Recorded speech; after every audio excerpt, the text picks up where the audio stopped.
Greetings, I'm Gerd Leonhard, futurist. I'm here in beautiful Cape Town, South Africa, with my friend Anton Musgrave, also futurist at Future World.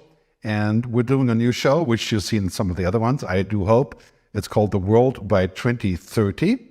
And there's one really burning topic we're going to address today, and that is the future of education. I kick it off by saying one of my favorite memes is, if you work like a robot will take your job. And if you learn like a robot, you'll never have a job.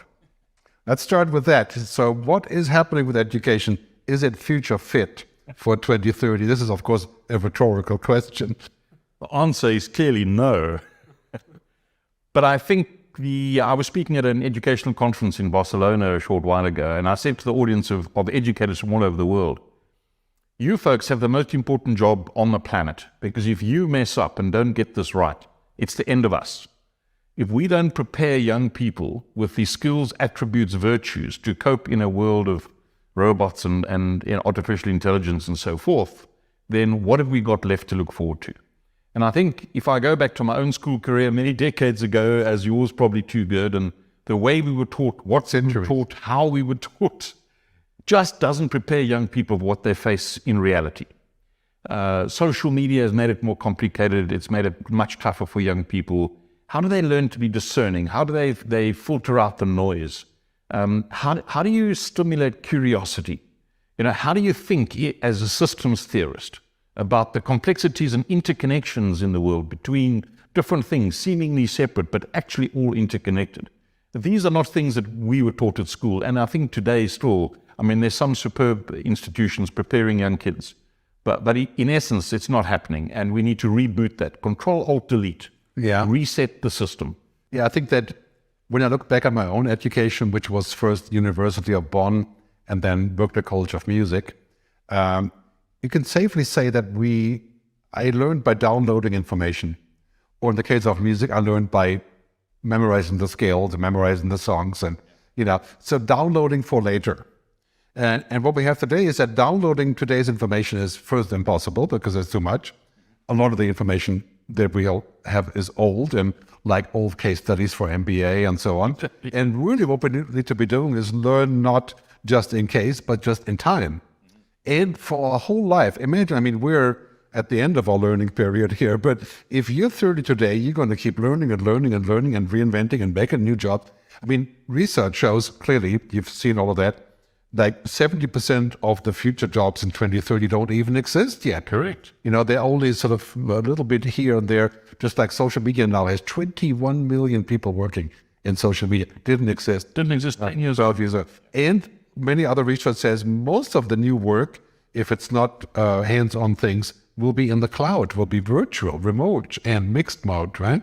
So our kids will have to make their own job. They will have to make their own career. They have to invent what they're all about.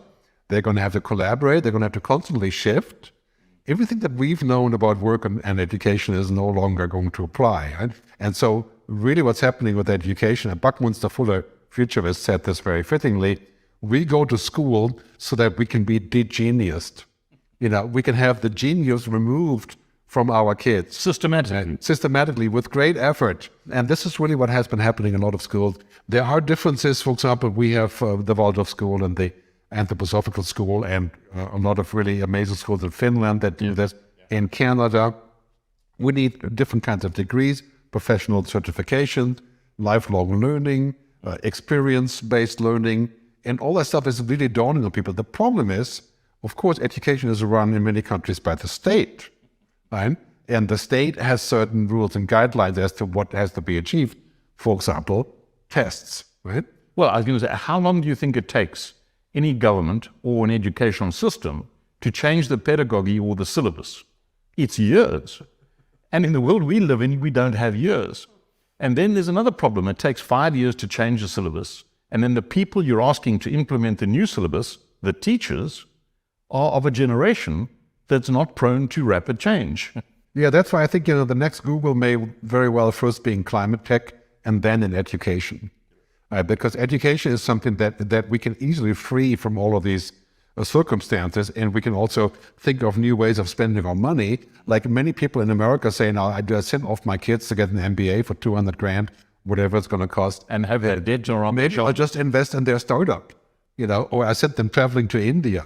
And I think, of course, in an ideal world would be really both. And this is one of the really, really big challenges when we talk about AI and automation and job. Our kids have to be prepared to be more human, not less. And so we don't want a 4-year-old playing on the iPad all day long and trying to figure out what movie to watch. We want them to make a sandcastle, Yeah. The point is, and play on the iPad and understand the power of coding. Yeah. For example. Both, really. But coding is one of those things where I always say, okay, that's obviously great to know. It would have helped me greatly to know that. But easy coding, primitive coding is done by machines. I was going to say, the need to know it is not to do it. Right. It's to understand what the machine is doing and what you can ask the machine to do, and to understand when the machine is giving you garbage out. Right. I mean, I did a very interesting project recently, Gerd, with some schooling children in Boston. And I asked them at the end of 2 days of conversation, workshops and so forth, to make a movie, just a 3-minute movie to the head of their school to say, what do you want to leave with when you graduate after 12 years of school education? And it was fascinating. Every one of them said to me, leave me with a set of human virtues. Teach me, guide me, counsel me to have empathy. Now, empathy didn't feature much in my school. I went to one of those church schools, and it was many decades ago. So if you didn't do your homework, it was, a little bit of physical abuse, if you like, in today's world. But we were never taught empathy. And empathy is about perspective. And perspective is one of the most important things as we enter this new, very exciting world. We were never taught it. It was English, geography, math, science, Latin. Can you imagine? Because Latin was really important because I got whacked with a ruler too. Exactly. But I think this is like when we look at today's landscape of education, a lot of these things aren't really so much about skills, but about character, like building your character. For example, to be resilient is not really a skill; it's a character. Like you can make a lot out of nothing. To be resilient and agile, these are character things, and they're not like a skill of learning a spreadsheet or something. And I think our kids have to have character skills. They have to understand the truth. They have to talk to other people. They have to be communicative. They have to be entrepreneurs. They have to know how to make stuff up. And by the way, you need to be rewarded for failing, right? In school, you're penalized for failing. And I often say to companies as well, what's your failure budget? What's your risk budget? In other words, it's a metaphor for saying, are you experimenting, trying new things? And school kids, young people need to have that same sense of adventure. Let me experiment. Let me try new things. It's going to fail. So you get good grades for trying something different with curiosity and passion and application. That's important. But if you fail, it's fine. And you get marked for that. You get credits for that. Yeah. Yeah, I mean, there's a lot of things that are fundamentally broken. And if you're looking at what the efforts to change that, for example, in Finland, we now have schools that don't have classes anymore. They have subject matters. Well, even the subject matters are not English geography, right? No, but they're like big subject. For example, like coffee or shop management. Sustainability, for example. They say, okay, we're going to talk about the green future, the green world. And then there's science, technology, diplomacy, math, negotiation. Math. There's all of that and the class studies that for the half year and not chopped up by, different themes. And also they don't have tests. They have to basically show in some way by doing a project, for example, or making a film or something, or setting up a company that they've learned something. And I think that would be very, very useful. And I always said we have to go back to the human-only skills, the human-only skills, and there are thousands, which, like ethical evaluation, negotiation, creativity, intuition, imagination, long list. And what we have successfully done in the last 20 years is eradicated in most countries all of that stuff that was ephemeral, as it's called, right? Music, art, sports, ethics, everything has been eradicated towards STEM, science, technology, engineering, and math. I'm a great proponent that we should all study that and be aware of it, and that's no doubt really important. But it will not save the day or the future by having more engineers or more mathematicians or scientists. This is just something that is obviously a need when we have more computers and more technology. But really, in the end, our main jobs are going to be where the machines can't be, right?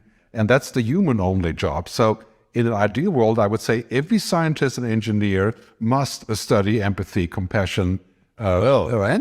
You remember the Google project, Project Aristotle, I think it was called? Why do some teams in Google, remember everyone in Google super smart on STEM skills? Why do some teams always outperform others? And the answer was they have STEAM skills: science, technology, engineering, arts, and maths. And the arts was philosophy, collaboration, negotiation, empathy, working with humans. And those teams always outperform the other super equally smart people. And so I think there was a wonderful cover of the Harvard Business Review in 2015 on HR. And there was a picture of a bomb. And it said, HR should be blown up. And I think it should, in the old way of doing HR, right? The name itself is a problem in the modern world. But I think education as well should be blown up. And we should reimagine it completely. How do we prepare our species for relevance in the world of 2030 and beyond? And it's going to be fundamentally different to the way we are today. The good news is that all around the developing world, with increasing connectivity, and today in 2030, everyone is connected with an intelligent device close by that's cheap and affordable, if not free. And so the content is available. But how do you think and behave and act as a human in a way that's valuable for society 5.0? And I think we can do that. But we need to blow up all the old models. Well, I think part of the challenge is that, we think of digital education or online training as a great solution, which I think it is, partly speaking. But in the end, learning is something that's based on human things like engagement, experiences, relationships. And it's very hard to build a relationship with a screen or learning remotely in such a way, which is mostly about lower level knowledge, not intuitive knowledge. And the way that we learn the best is with others, actually going through the motion. Yes. The process of I studied philosophy, religion, music, I don't know, 15 years of my life. But I think I learned the most when I did the internet startup. In 1 week I had to learn about equity deals and grumpy employees. Yeah, that was all right there. And I learned all these things. So I think this is one of the really, really difficult points for governments to embrace, is how to redo that to be future fit, because the resistance is huge to do away with this understanding that science is the ticket. Of course, science is the ticket. Nobody wants to reduce science, but we shouldn't be reducing the humanities, as a result, which we have been doing in many places. And also we teach our kids and our students in our, from elementary school to be obedient sort of functionaries. And when you go to a lot of business schools, I teach in some business schools, it's just the level of wanted function is it's not about functioning. A computer functions, a computer is efficient. But it's because it's been systematically droned out of them. And I think another one of my personal bugbears in education, Gerd, is this concept of resilience, right? I mean, how do you teach a kid that it's fine to lose a three-legged race on sports day when you don't let them run anymore because you're concerned they may not cope if they were to lose? It's crazy, right? I mean, I say to my daughter, who's a chartered accountant, 30 years old, I say to her, you will likely be retrenched 5 times or more in your life. You will need to start again. You will get knocked down, and you need to have the ability as a human to stand up, face the issue, and move forwards positively. And yet we're creating these young kids where we remove the risk of failure. It's crazy. Yeah, I think that probably that will get worse before it gets better with education, as we're seeing that essentially we're educating them for unemployment. So you're getting out with the MBA, you spend a couple $100,000 on getting the MBA, you have high expectations, and you come out and you realize, what, case studies? No case studies. Just do stuff. Do stuff here and come up with something. And the other thing is going to be clearly, as work becomes just something that we do as a calling or something that we do less than we do it now, and less of a domination of life, it's also, education is about educating ourselves of what we want to be, not how much money we make. Compared to our generation, we study hard, we get a good degree, we work for a great company, we rise to the top, we make money. And then you retire. Right, we retire if you're lucky, otherwise you die, from a heart attack. But the model is broken, right? So the question is, how do you, as an adult, having learned some valuable things and having done stuff, how do you then unlearn the things that made you successful in the past? You now need to unlearn to create new capabilities to stay relevant in the future. That's why I think the millennials or Gen Y are currently going through a lot of pain in realizing what they come from was not that useful to create their future. Absolutely. And I think it's going to be completely different for the Zillennials from the Gen Z and even before that, because they grew up in a digital world which opened up their dimensions to being a global And citizen. they're used to these rapid cycles of change. And they can easily say, okay, clearly I'm going to find a job if I focus on this, and they can also re-qualify. For the millennials, it's much harder because they know a world that's offline. To a large degree, they still remember That's that. where we came from originally. And they know a world of safe jobs and stuff, and they're disoriented. And we must fix this problem to get the millennials to go back into an education process to get them ready for the future, because they're going to have all the money and the power in most countries in the world in the next 5 years. And so that is crucial to me to get them back to education. And I think the issue for parents is to have conversations with your kids around the dinner table about the future context in which they will be operating, and ask yourself, what skills will my kids need in that world, the 2030 world, to stay relevant and valuable? And let's not forget the word happy. I mean, that's what humanist is all about. Let's be happy, Well, I think education is such a powerful topic. We're going to talk about it again. I think this is one of the cornerstones of how we can create the good future. Because I always talk about the good future requires us to teach our next generation how to invent it. So anyway, this concludes another episode of The Future by 2030 with Anton Musgrave in Cape Town and Gerd Leonhard also in Cape Town right now, generally in Zurich. Thanks very much for tuning in, and may the future be bright and live long and prosper. Hey, hello everybody. This is Gerd Leonhard. Today it's just me. Unfortunately, I just found out today that Anton had some plane schedule changes, and he's actually in the air right now. And unfortunately, there's no sufficient internet for him to be part of this. So Anton won't be here today. You have to take advantage of everything that I can answer or not. But Anton did send a greeting from Kyoto, Ecuador. Let's hear what he has to say. Greetings, everyone. A quick apology for not being able to be with you in this fascinating conversation with my colleague Gerd this evening on the future of education, one of the most important things facing the world today. I'm calling you now from a square in the middle of Quito in Ecuador. Behind me you'll see a huge storm brewing on the horizon, and it's about to sort of cascade down on top of me, I think, if I'm not very quick. But I think it's no different to the storm that's facing the future of how we educate humans and prepare them for the world that we're entering. A world where artificial intelligence, machines, robots, you name it, automation, visualization, augmented reality, all of the technologies of the fourth industrial revolution arriving all at the same time, and really challenging us to think how we prepare the amazingly powerful human mind to flourish and remain relevant in that world. Enjoy the conversation this evening.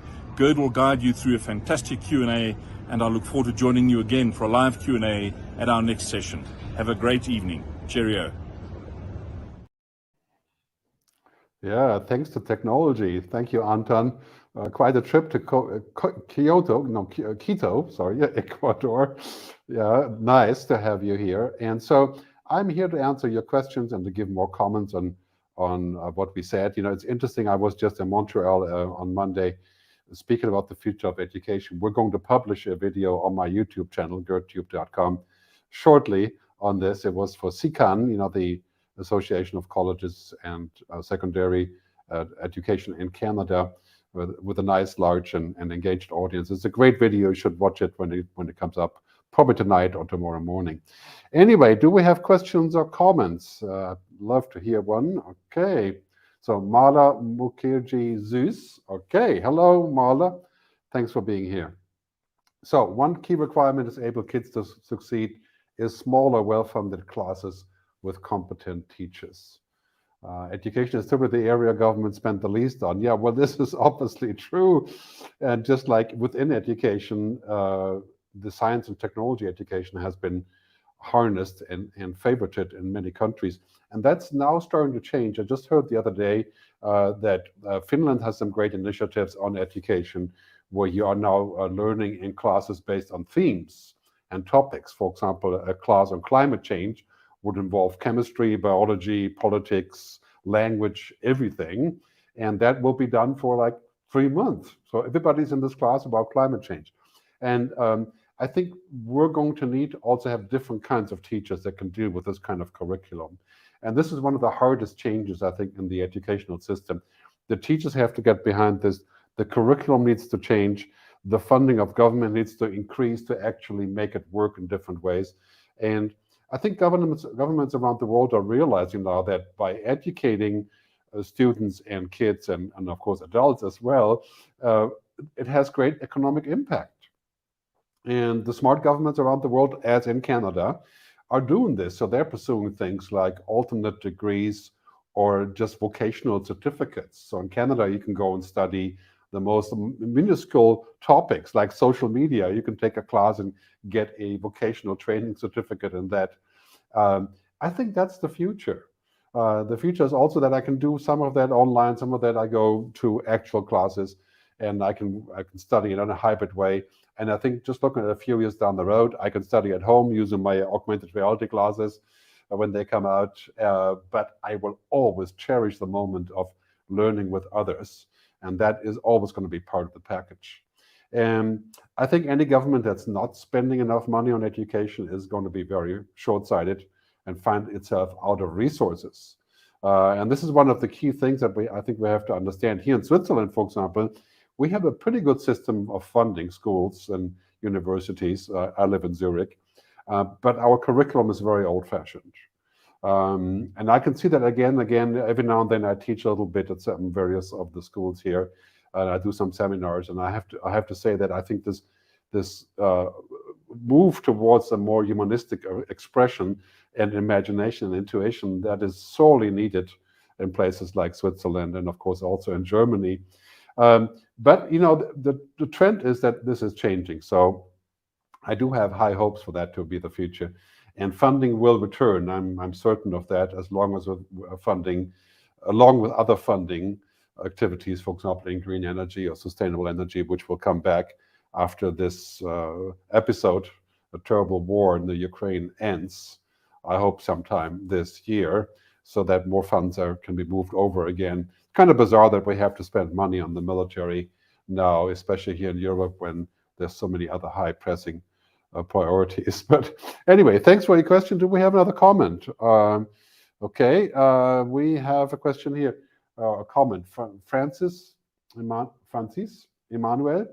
I'm interested in education technology, but also other aids. How can we help gifted kids in public schools to learn and become emotionally healthy? Yeah, so that is a good question. To get ready for the future, I think that would involve teachers being ready for the future. I would start there. Like I've always jokingly said in the past, that politicians and other leaders need to have a driver's license for the future. So to essentially pass the future test. Well, in this case, I wouldn't say future test, but future project. And to get teachers to have a future mindset, I would start with that, because that would then be infectious when you're thinking about what those teachers are going to do with their students. And I think this is a major point, is to try to get every teacher to have a future mindset by creating projects that makes them understand the future. And I've done that several times for government officials. We call that future training, even though it's a bit of a strange name because it's not really training. It's more like a therapy session, you know, opens your mind to the future. I think that's going to be really important for teachers. And, you know, I'm right here in Switzerland ready to teach the future. And I do think of that as part of my sort of public mission of trying to help government officials and teachers and educational institutions to understand why that's important. We had this kind of strange thing here in Europe compared to the US, where I lived 17 years. In the US, looking at the future is just normal. And being in the future and envisioning the future is what everybody needs to do and is doing. And you can see that happening, of course, in the technology industries, always one step ahead of things. And here in Europe, we're like, okay, looking at the futures for specialists and for, you know, academics and the future organizations. And yeah, that's not good. We need to put the future into the middle in the core of all educational topics. Because the future isn't no longer about tomorrow, right? It's already here today. It's just that we haven't paid attention. And I think it's also quite clear as we look at the future that the sort of robotic approach that we've had in the past won't work. I jokingly or seriously say a lot that if you work like a robot will take your job. And if you learn like a robot, you'll end up working for the robot. And it's kind of sad to see that, I'm 62, looking at what happened in the last 10 years, we haven't really seen enough momentum in education. This is a major mission. And I'm speaking again at the Riga Conference for Education, and I think it's in June, where we're talking about those kind of challenges and how to fund different ways of going forward, how to bring out intuition and imagination. Buckminster Fuller, famous futurist, once said, what happens at school is that we get de-geniused. I think I mentioned that in the film, actually, but it's a very popular quote. We get de-geniused because, we're not supposed to be a genius, we're supposed to function. And that needs to be removed and we have to put in new things that make us enable us to become a genius again. Thanks for the question. Other comments or questions, you're welcome to put that on YouTube, on LinkedIn, on Twitter, anywhere. Sylvain, thanks for the question. Which country has the best educational system? Well, the best, of course, that's a tough question. I've seen great examples because I've been involved in studying what's happening in Canada. So I think the Canadian system has a lot of things going for it. It has different kind of vocational training. It brings in the indigenous community. It reconnects back to nature. It brings back the humanities, which I think is absolutely crucial. Finland has a lot of great initiatives, and it's heavily funded, which I really think is a great idea in Finland, to bring in people learning other languages. Finnish obviously is not a major global language, so doing all that stuff in English is kind of normal in Finland now. I think France has some different initiatives that I also find quite interesting. In England, we have, of course, the tradition of art schools and design thinking, and that has been a major driver of commerce and business as well. In fact, many leaders in the US and the tech community are from art schools in the UK. Very, very interesting stuff. So I think we see lots of really interesting angles on here. I'm going to publish a blog post on this to just show some examples, but there are good leads, generally speaking, not enough. I think the European Commission has been looking at education as one of those areas that needs a great reform. Now, first, of course, the Digital Markets Act, the Artificial Intelligence Act, and maybe we'll see a Future of Education Act one of these days that will get the European Commission to put a sort of microscope on this topic. And I'll be reporting on that when I have it. Oh, before I forget it, Anton is, of course, coming back. He won't be flying forever. On the next event, we're probably going to do the future of food. We have a whole bunch of stuff that we recorded in Cape Town. We have a really great show, actually in the kitchen, not cooking, but in the kitchen, next to the kitchen equipment, talking about the future of food. That's a great show. And then we have a few other episodes about being a futurist. And I want to encourage all of you watching and millions of people out there to think about becoming futurist or using a futurist approach. I've said many times in my speeches that our mindset contains the future. And I think this goes back to education. When I was in Montreal a few days ago, I said that at the very end is our job if we have students and if we teach, is to change the mindset to contain the future, because that's really all we need. Once our mindset is open enough to look at the future, we can always come up with a solution. And our mindset has to consider the constant change, and that's something that humans do all the time. So yeah, the future mindset is kind of where it all starts. And so we have a video on that on YouTube, so just look up, if you look at my YouTube channel, which some of you may be on this very moment, I'll put the link in the description of this live show.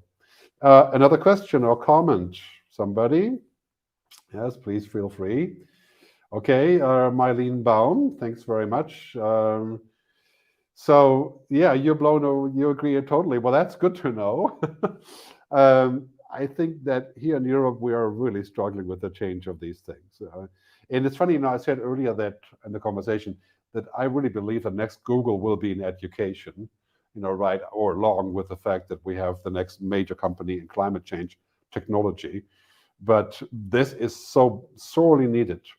And the big advantage and also challenge, of course, of education is that we have to find a way to bridge the gap between the private funding and the public funding, and the private reasoning, the private curriculum and the agenda and the public agenda. Because education to me is largely something that falls into the domain of government, together with eventually private companies doing this. And we have that already with companies like Coursera and others who are on the same turf. We're going to see a lot more public-private partnerships here.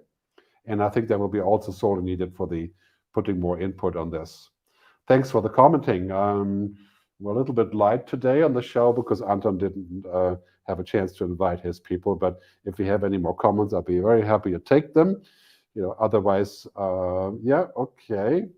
Mala is back. Well, thanks. You're very active today, wherever you are. From an HR point of view, many companies use automated systems to filter out applications which do not fit a narrow-minded set of requirements. That, to me, is one of the most atrocious things that you can do with technology. I think it is not something that I would agree to as a potential candidate for a job, is to find myself subject of an AI filter. I think using AI to sort things and to figure out suitable applicants and to look at data and maybe do a background check and those kind of things, but things like looking for keywords and all this, that kind of reminds me a little bit of what's happening on Twitter. The other day I was talking to a client. The client says, we were looking for a speaker that has lots and lots of Twitter followers like you do. Well, I don't have that many, but obviously he thought it was a lot. And to which I said, that's a great parameter, because right now at this very moment, I can go spend $500 and I'll get another 50,000 Twitter followers. And I think a lot of the keywords and the metrics are really kind of warped. Also because I think a lot of companies are still using these old KPI ideas, key performance index. So it's a functioning index, how well do you function, what's your degree, how long is your background in the particular domain, and how qualified you are and so on. But now I think that's slowly morphing into the key human index, the KHI, I call it, where it's much more important about how agile are you, how inventive, how quickly can you move, how great of a communicator you are, and all of these things. And this is why I keep saying we should not use technology to dehumanize the workplace.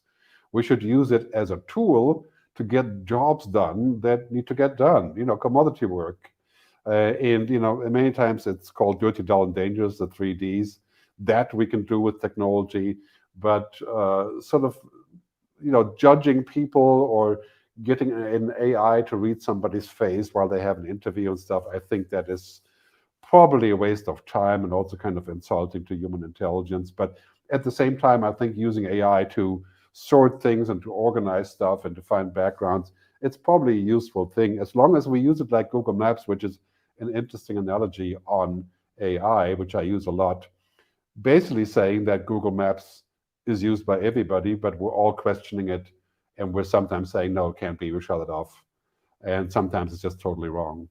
It's kind of like ChatGPT, same story. I saw a joke the other day. It says ChatGPT is like economists, always ready to give an opinion and seldom correct. Well, of course, that's not true about economists.